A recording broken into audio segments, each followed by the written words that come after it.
तो ये वो सब गाइस बैठ आज तो हम रोस्टिंग वीडियो खेलने बनाने वाले हैं। तो जैसे हम इस बात को पहले रोस्ट करते हैं, तो फिर जल्दी से इस बात को रोस्ट करते हैं। यहाँ पर पहले से देखते हैं क्या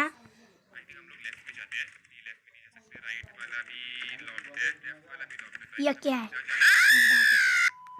इसे देखो आप, फिर से मैं बात करूँगा। शुरुआत में मेरे को ये क्यों याद आ रहा है, ये क्या है, ये क्या है अंदर, तो इसके अंदर भूत, अब इसका आत्मा दुख गई है। कल रात मैंने चपाती के साथ लंबरगिनी खाई थी।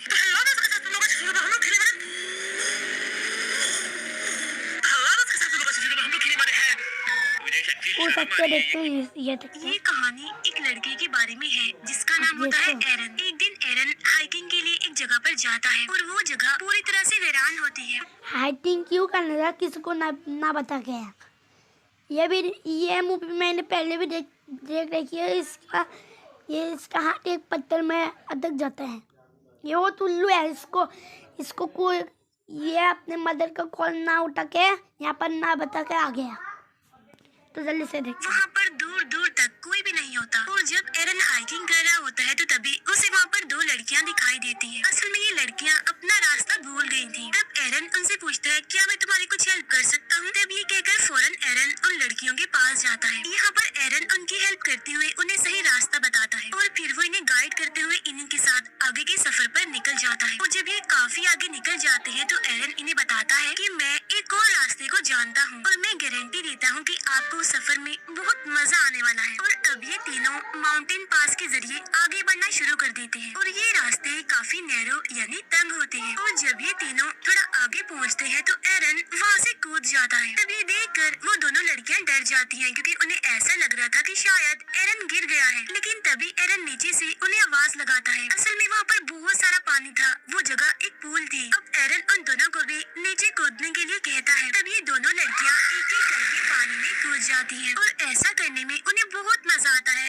वो वहाँ पर काफी एंजॉय कर रहे होते हैं। इसके बाद ये तीनों अपने सफर पर आगे निकल जाते हैं। और वहाँ से निकलने के बाद एरन को हाइकिंग के लिए आगे जाना होता है और उन दोनों लड़कियों को अपने घर जाना होता है। तो इसीलिए ये लोग यहाँ पर अलग अलग होने से पहले सेल्फी बनाते हैं। एरन उनसे पूछता है क्या हम लोग दोबारा कभी मिलेंगे। तब उनमें से एक लड़की कहती है कि कल हमारी रात एक पार्टी है जिसमें कि तुम भी आ सकते हो। इसके बाद से आगे बढ़ रहा होता है, वो काफी खुश होता है। वो इस हाइकिंग को काफी एंजॉय कर रहा होता है। लेकिन यहाँ के रास्ते बहुत ही ज्यादा तंग और खतरनाक होते हैं। और जब एरन दो तंग पहाड़ियों से नीचे उतरता है तो वहाँ पर एक बड़ा सा पत्थर होता है और जब एरन उस पत्थर का सहारा ले रहा होता है तो तभी वो पत्थर खिसक जाता है, जिसकी वजह से अब बेचारा एरन नीचे गिरने लगता है। और वो पत्थर जिसका एरन ने सहारा लिया था वो भी उसके साथ साथ आकर उसके हाथ पर गिर जाता है, उसके राइट हैंड पर। और अब एरन का हाथ दो तंग पहाड़ियों के बीच में एक पत्थर के नीचे फंस जाता है। अब हालांकि उसे ज्यादा चोट तो नहीं लगी थी लेकिन उसका हाथ वहाँ से निकल ही नहीं रहा था। वो अपने हाथ को वहाँ से निकालने की बहुत कोशिश करता है लेकिन वो इसमें नाकामयाब ही रहता है। और जब एरन को रियलाइज होता है कि अब उसका हाथ यहाँ से नहीं निकल सकता तो इसीलिए वो उन दोनों लड़कियों को चिल्ला कर आवाजें लगाने लगता है। लेकिन अनलकीली उसकी आवाज वहाँ से बाहर नहीं जा सकती थी क्योंकि ये सारे नैरो माउंटेन्स हैं और यहाँ से आवाज को बाहर पहुँचाना जहाँ पर दूर दूर तक कोई इंसान, जानवर, यहाँ तक कि बर्ड्स का था कि शायद यहाँ पर कई महीनों तक कोई भी ना आए। अब जो सामान उसने बैग में से बाहर निकाला होता है उसमें एक नाइफ भी होता है। तब वो उस नाइफ की मदद से चट्टान को साइड से तोड़ने की कोशिश करता है। लेकिन ये चट्टान तो काफी हार्ड थी, इतनी ज्यादा ठोस थी कि उसे जरा भी कुछ नहीं होता। और साथ साथ ये भी कि उसका राइट हैंड वहाँ पर फंसा हुआ था, इसीलिए उसे उल्टे हाथ से काम करने में भी काफी प्रॉब्लम आ रही थी। लेकिन फिर भी एरन हार नहीं मानता, हिम्मत नहीं हारता और वो लगातार उस चट्टान को तोड़ने की कोशिश कर रहा होता है। और इसी दौरान उसका नाइफ उसके हाथ से छूटकर नीचे गिर जाता है और वो उस नाइफ को हाथ से नहीं उठा सकता क्योंकि वो नाइफ उससे काफी दूर होता है। लेकिन फिर भी किसी तरह दिमाग लगाकर वो उस नाइफ को अपनी तरफ खींच लेता है और पूरी तरह से नाकामयाब रहता है। तो गाइस देख सकते हैं यहाँ पर कितना उल्लू है, इसको इतना आवाज तक यहाँ पर आ गया।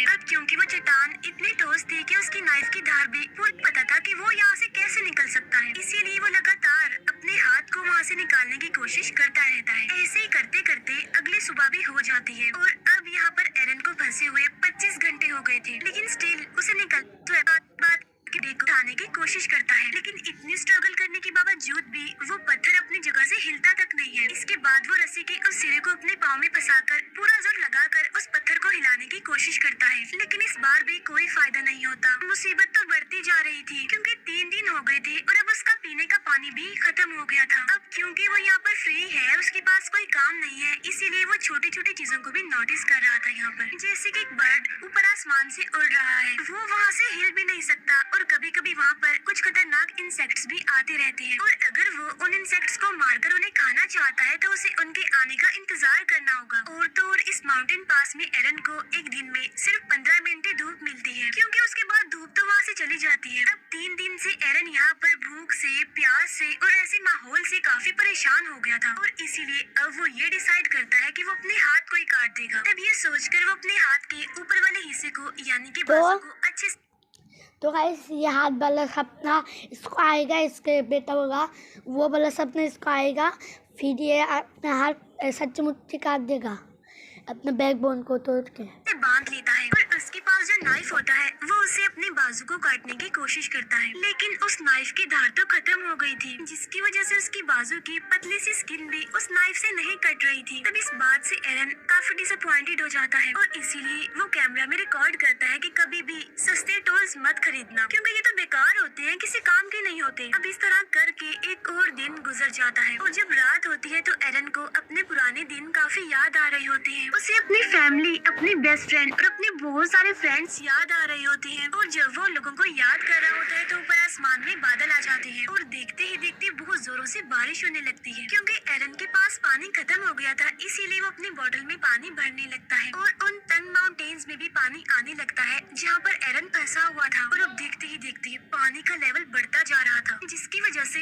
एरन उसमें डूबना शुरू हो जाता है। अब क्योंकि पानी में ग्रेविटी कम होती है, इसीलिए हम भारी से भारी चीज को भी आसानी से उठा सकते हैं। तब एरन भी पानी के अंदर जाकर उस पत्थर को उठाने की कोशिश करता है और काफी मुश्किलों के बाद वो उस पत्थर को उठा लेता है, जिसकी वजह से फौरन उसका हाथ भी वहाँ से बाहर निकल जाता है। तब एरन वहाँ से निकलकर अपनी गाड़ी की तरफ भागता है। वो अपनी गाड़ी में बैठकर उस जगह से निकल जाता है, लेकिन ये सब कुछ एक ड्रीम था उसका, क्योंकि ऐसा कुछ नहीं होता। अभी भी वो उन्हीं माउंटेन पास में फंसा हुआ था और वो एक बार फिर से जोर जोर से चिल्लाने लगता है। अब क्योंकि उसे यहाँ पर फंसे हुए काफी दिन हो गए थे, इसीलिए उसे अजीब तरह के ड्रीम्स और हेलुसिनेशंस होने लगती हैं। एरन को यहाँ पर फंसे हुए 4 दिन हो गए थे और ये होता है उसका 5वां दिन, इसीलिए उसका बिहेवियर, उसका मेंटल बैलेंस काफी चेंज हो जाता है। वो अपने आप से बातें करता है, कमेंट्री करता है, हंसता है और ये भी बताता है कि अगर उस दिन मैंने अपनी मदर की कॉल रिसीव की कोई ना कोई, तो उसे यहाँ पर फंसे हुए 4 दिन हो गए थे और ये होता है उसका 5वां दिन, इसीलिए उसका बिहेवियर, उसका मेंटल बैलेंस काफी चेंज हो जाता है। वो अपने आप से बातें करता है, कमेंट्री करता है, हंसता है और ये भी बताता है कि अगर उस दिन मैंने अपनी मदर की कॉल रिसीव की होती, उन्हें मैंने बताया होता कि मैं यहाँ पर आ रहा हूँ, तो शायद आज मैं यहाँ पर फंसा हुआ ना होता। और जिस शॉप से मैंने हाइकिंग का सारा सामान लिया था, वहाँ के शॉपकीपर को भी मैंने कुछ नहीं बताया था और अगर उसे पता होता इसके यहाँ आने का, तो शायद वो एरन की मिसिंग होने की रिपोर्ट करवा देता, जिसकी वजह से कोई ना कोई तो उसे यहाँ पर ढूंढने आ ही जाता। यहाँ पर एरन अपने पेरेंट्स से कहता है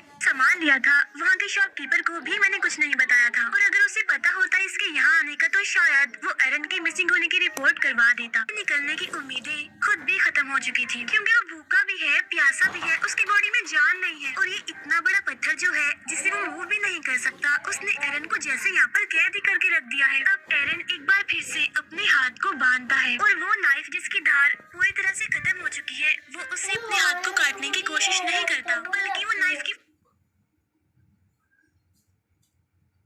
तो गैस मेरे भाई ताइश कुछ डिस्टर्ब करते हैं तो जल्दी से आप और देखते हैं। फ्रंट साइड से अपने हाथ पर स्टैब करना शुरू कर देता है। वो नाइफ को इतने अंदर तक गाड़ता है कि वो उसकी हड्डी तक पहुंच जाता है, जिसकी वजह से उसका खून निकलने लगता है, लेकिन इससे आगे एरन कुछ भी नहीं कर पाता मजीद। और अब इस तरह से एक दिन और गुजर जाता है और जब 6वां दिन आता है तो एरन की हालत काफी खराब होती है। वो काफी कमजोर पड़ गया था और अगर वो अब यहाँ से नहीं निकला तो वो बच नहीं पाएगा। तब यहाँ पर एरन ये भी सोचता है कि शायद ये पत्थर पूरी जिंदगी से मेरा ही इंतजार कर रहा है। जब से मैं पैदा हुआ हूँ ये माउंटेन पास मेरा ही इंतजार कर रहा था और शायद मेरी डेस्टिनेशन यही है। और अब वो वहाँ चट्टान पर रेस्ट इन पीस लिख देता है, साथ साथ वो अपनी डेट ऑफ बर्थ भी लिखता है और अपना नाम भी, क्योंकि अब उसे यकीन आ चुका था कि वो यहाँ से जिंदा बचकर वापस नहीं जा पाएगा। साथ साथ उसकी पूरी हिम्मत टूट चुकी थी, वो काफी निढाल भी हो गया था। फिर नेक्स्ट डे यानी छठे दिन जब उसे हल्का सा होश आता है तो उसे कुछ विजन्स दिखाई देने लगते हैं। तब उस विजन में उसे एक छोटा बच्चा दिखाई देता है जो कि असल में एरन का फ्यूचर सन होता है। तब एरन देखता है कि वो अपने बच्चे के साथ खेल रहा है, जिसकी वजह से वो इमोशनल हो जाता है और अब उसके अंदर एक पावर डेवलप होती है और इसीलिए वो अपने फंसे हुए हाथ को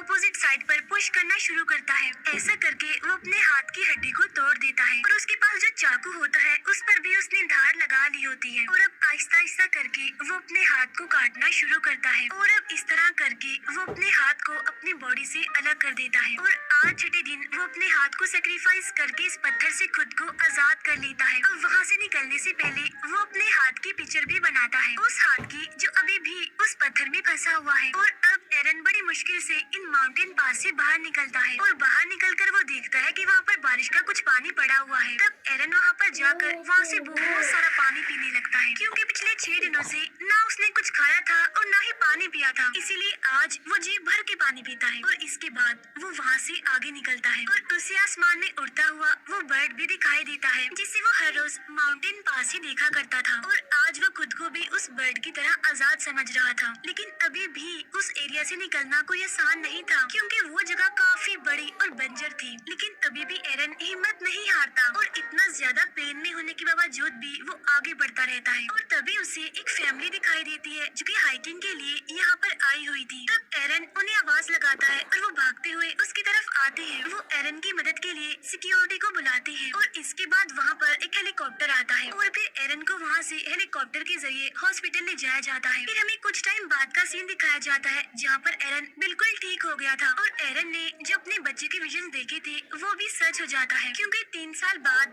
एरन एक लड़की से मिलता है और उन दोनों की शादी हो जाती है। इसके बाद एरन का एक बेटा होता है जो सेम टू सेम उसी बच्चे जैसा होता है जिसे एरन ने अपने विजन्स में देखा था। अब इन 6 दिनों में एरन ने मौत को बहुत करीब से देखा, लेकिन उसके बाद भी एरन अपना पैशन नहीं छोड़ता। वो अभी भी क्लाइंबिंग करता है, हाइकिंग के लिए जाता रहता है और वो जहाँ भी जाता है ये नोट जरूर लिखता है कि वो कहाँ कहाँ पर जा चुका है। अब यहाँ पर मैं आपको एक शॉकिंग बात बताती हूँ, वो ये कि ये कहानी एक रियल इंसिडेंट पर बेस्ड है। यानी ये सच है कि एरन 6 दिनों तक उन माउंटेन पास में फंसा रहा। वहाँ उसने बड़ी मुश्किल से अपना टाइम गुजारा और उसने उन चट्टानों पर अपनी डेट ऑफ बर्थ और अपने तो गाइस जो ये वीडियो बनाया प्लीज़ लाइक से सब्सक्राइब करना है, प्लीज़ रोस्ट मत मानना, कॉपीराइट स्ट्राइक प्लीज़ मत मानना, सॉरी। तो फिर आज के वीडियो इतना ही, टाटा।